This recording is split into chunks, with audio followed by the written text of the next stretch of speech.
Hello guys, welcome to my YouTube channel PCB corner. तो बेटा हम आज फिर से आपके लिए केमिस्ट्री का एक लेक्चर लेके आए हैं। Dalton's atomic theory. एटम के बारे में आपको इन्फॉर्मेशन पता होगा। एटम क्या करता है, एटम में क्या क्या होते हैं, मॉलिक्यूल्स क्या होते हैं, एलिमेंट क्या होता है, डाल्टन्स ने क्या क्या डिमेरिट्स थे, क्या क्या मेरिट्स थे और क्या क्या इसके पोस्टुलेट्स हैं। ये जो भी लिखे मैंने इसमें 5 पोस्टुलेट्स लिखे हुए हैं। तो ये एटम के बारे में डाल्टन ने हल्का फुल्का इंफॉर्मेशन दिया था। तो बोलो देखो, सबसे पहले आपको एटम समझाते हैं। सर एटम क्या होता है? सर एटम की अगर हम बात करेंगे,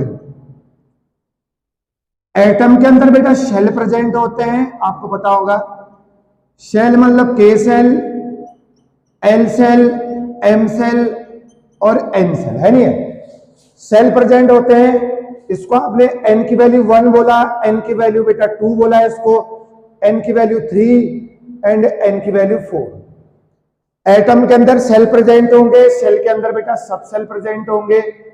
सब सेल, सब सेल में बेटा एस सब सेल, पी सब सेल, डी सब सेल और एफ सब सेल। उस एफ सेल के अंदर बेटा ऑर्बिटल प्रेजेंट होंगे। एस सब सेल में 1 ऑर्बिटल, पी में आपके 3 ऑर्बिटल, डी में आपके बेटा 5 ऑर्बिटल होंगे और एफ में आपके 7 ऑर्बिटल होंगे। और बेटा इन ऑर्बिटल के अंदर इलेक्ट्रॉन होंगे। एक एस ऑर्बिटल में मैक्सिमम 2 इलेक्ट्रॉन, पी में 6, डी में 10 और एफ में कितने होंगे? 14 इलेक्ट्रॉन होते हैं।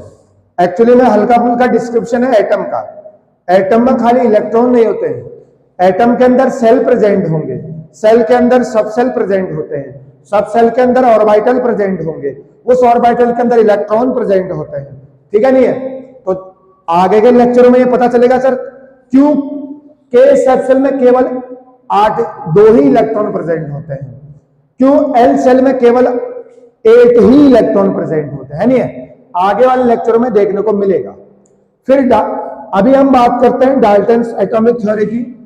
इसने एटम को किस तरीके से इसने देखा था, एटम के बारे में बताया था।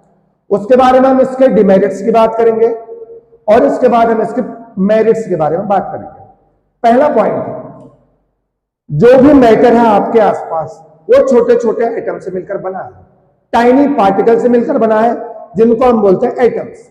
तो पहला बोला है all the matter is made up of tiny particles और इनडिविजिबल पार्टिकल्स कॉल्ड एटम्स।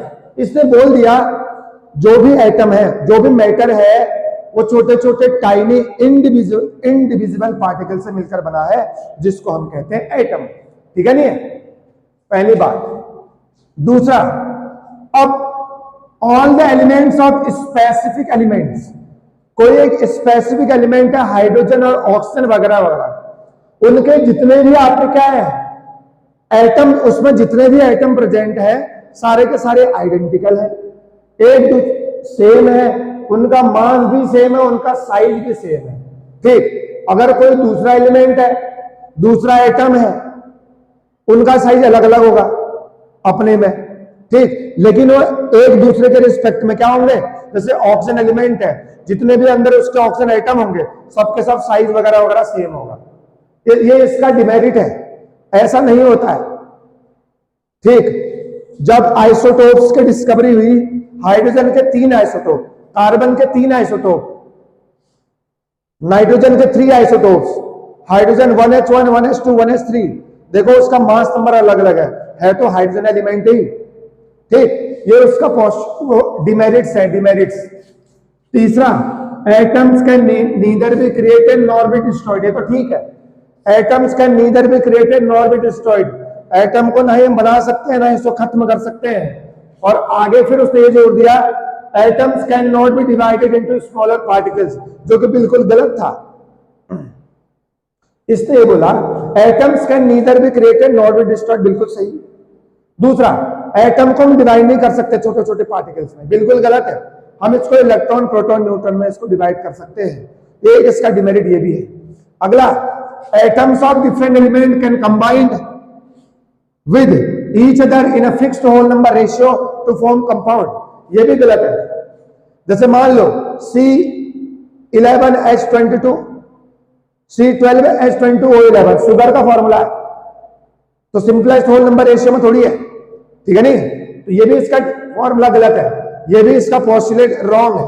अगला, एटम्स कैन बी रीअरेंज, कर सकते हैं, एटम को रीअरेंज कर सकते हैं, एटम कंबाइन हो सकते हैं और उसको सेपरेट भी कर सकते हैं केमिकल रिएक्शन में। तो ये तो बात बिल्कुल सही है, ठीक है नहीं?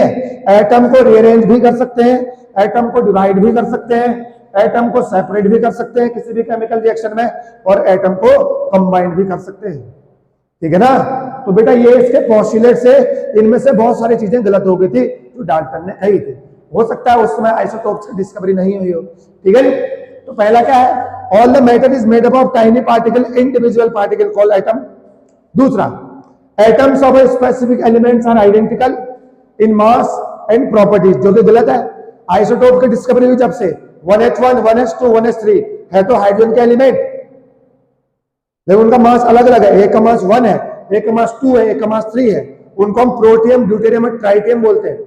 Next, atoms can neither be created nor be destroyed, बिल्कुल सही बात, लेकिन आगे जोड़ दिया atoms can not be divided into smaller particles, गलत है। हम इसको डिवाइड कर सकते हैं इलेक्ट्रॉन, प्रोटॉन, न्यूट्रॉन्स में, ठीक है नहीं है? दिक्कत। अगला, atoms of different element can combine with fixed whole number ratio to form compound, ये भी रॉन्ग स्टेटमेंट है। हालांकि प्रेजेंट होते हैं, fixed simple whole number ratio में नहीं होते हैं, फिक्स्ड होल नंबर रेशियो में नहीं है। C12H20O11 का आप एग्जांपल देख सकते हैं। अगला, एटम्स कैन बी रीअरेंज कर सकते हैं, कंबाइन कर सकते हैं और उनको अलग भी कर सकते हैं। और लास्ट में सबसे पहले मैंने एटम के बारे में बताया था। एटम में सेल प्रेजेंट होते हैं, सेल में सब सेल प्रेजेंट होते हैं, सब सेल में ऑर्बिटल प्रेजेंट होते हैं, उस ऑर्बिटल में इलेक्ट्रॉन्स रहते हैं। किसी को दिक्कत? बेटा ये थे आपके डाल्टन्स के पोस्टुलेट्स। नीट एग्जाम में तो नहीं आएंगे बेटा, बहुत रेयर चांस है, लेकिन आपके 11th क्लास में पक्का इंपोर्टेंट है। 2-3 नंबर का क्वेश्चन आएगा यहाँ से, ठीक है ना? पोस्टुलेट लिखिए, डिमेरिट्स लिखिए और मेरिट्स लिखिए, ठीक? अब पढ़ते हैं डिमेरिट्स। देखिए, चले बेटा हम बात करते हैं लिमिटेशंस। डाल्टन्स एटॉमिक थ्योरी की बेटा क्या क्या लिमिटेशंस थी, इसके बारे में हम बात करते हैं। मैंने बताया था सर, जैसे डाल्टन ने बताया था एटम्स आर इंडिविजिबल, बिल्कुल रॉन्ग। जब से इलेक्ट्रॉन, प्रोटॉन और न्यूट्रॉन की डिस्कवरी हुई है तो हम इसको एटम्स को मतलब हाँ दे आर डिविजिबल है नहीं, तो it does not account for सब एटॉमिक पार्टिकल। तो जब से बेटा डिस्कवरी किस किस की हुई है, इलेक्ट्रॉन्स, प्रोटॉन एंड न्यूट्रॉन्स, इनकी डिस्कवरी हुई है, तब से हम ये नहीं बोल सकते कि एटम्स आर इंडिविजिबल, ठीक है ना? तो it does not account for सब एटॉमिक पार्टिकल, ठीक? तो जो डाल्टन्स ने बोला था कि एटम्स आर इंडिविजिबल, उस थ्योरी को डिस्प्रूव करता है पहला point. It does not account for सब एटॉमिक पार्टिकल, हम एटम को डिविजिबल है, डिवाइड कर सकते, मतलब बोलते हो उसको छोटे छोटे पार्ट में डिवाइड कर सकते हैं, मतलब इलेक्ट्रॉन, प्रोटॉन और न्यूट्रॉन में उसको तोड़ सकते हैं, ठीक है ना? Second, it does not account for isotopes. अब हम बात करेंगे, देखो अभी अभी बताया है कि एक एलिमेंट में जितने भी एटम प्रेजेंट होते हैं सबके सब क्या होते हैं, identical in mass, identical in size वगैरह वगैरह है। लेकिन आइसोटोप्स में क्या केस है, हाइड्रोजन का आइसोटोप देखो 1H1, 1H2, 1H3, protium, deuterium और ट्राइटियम। हालांकि एटॉमिक नंबर तो 1 है, लेकिन इनका मास अलग अलग है। हाइड्रोजन के एलिमेंट है और इसके आइसोटोप्स हैं प्रोटियम, ड्यूटेरियम एंड ट्राइटियम। तो it does not account for isotopes. तो जो इसने बोला था कि जो सारे जो एटम है, किसी भी एलिमेंट के जो एटम है वो आइडेंटिकल इन साइज होते हैं, मास सेम होता है, उस थ्योरी को प्रूव करता है जब से किसकी डिस्कवरी हुई है, आइसोटोप्स की डिस्कवरी हुई है। ऐसे आइसो बार भी बताया था उसने। अब उसने बोला दो एलिमेंट है, उनका मास अलग अलग होगा, जैसे हाइड्रोजन का 1H1, हीलियम का 2H4 है नहीं है, हीलियम 2He4। अब आप देखिए, लेकिन आइसोबार के केस में आर्गन देख लो 40, कैल्शियम देख लो 40, दो अलग अलग एलिमेंट है, लेकिन दो अलग अलग एलिमेंट का भी मास सेम हो सकता है। तो यह थ्योरी भी डाल्टन की गलत प्रूफ हो गई है, ठीक है नहीं है। तो दो डिफरेंट एलिमेंट का मास भी सेम हो सकता है, जो कि डाल्टन ने बोला था अलग अलग हो सकता है, ठीक है नहीं है। तो इस थ्योरी को भी गलत प्रूफ कर दिया। अगला next, elements need not to combine in simple whole number ratio to form compound. Example C12 H22 O11, देखो 12:22:1, इनको सिंपल रेशियो में सिंपल रेशियो में होने की जरूरत नहीं है, ठीक है ना।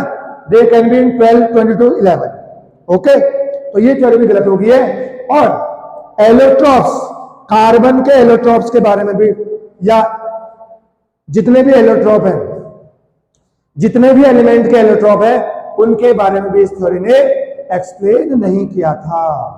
कार्बन का एलोट्रॉप, डायमंड ग्रेफाइट फ्लोरेसेंस, इसके बारे में भी कोई इंफॉर्मेशन डाल्टन ने नहीं दी थी। है तो कार्बन के ही, सारी सबकी तीन की प्रॉपर्टी अलग अलग है नहीं है बेटा। ये इसके लिमिटेशंस हैं, पेपर में आएगा। पहला, एटम इज डिविजिबल, डाल्टन ने बोला था नहीं है, डिविजिबल नहीं है। दूसरा, एक एलिमेंट है, उसके अलग अलग एटम, एक जितने भी एटम प्रेजेंट है सबका मास सेम, सबकी प्रॉपर्टी सेम, लेकिन आइसोटोप की डिस्कवरी के बाद ऐसा बिल्कुल गलत। दूसरा, आइसोबार, डिफरेंट एलिमेंट है डिफरेंट मास, लेकिन आइसोबार केस में आइसोबार क्या होते हैं, जिसका एटॉमिक नंबर अलग अलग लेकिन मास सेम होता है। एटॉमिक नंबर अलग अलग, इसका मतलब एलिमेंट अलग अलग लेकिन उसका मास सेम हो सकता है। और किसी भी एलिमेंट में जो एटम का रेशियो होता है वह अलग अलग भी हो सकता है, जरूरी नहीं है कि वो सिंपल होल नंबर रेशियो हो।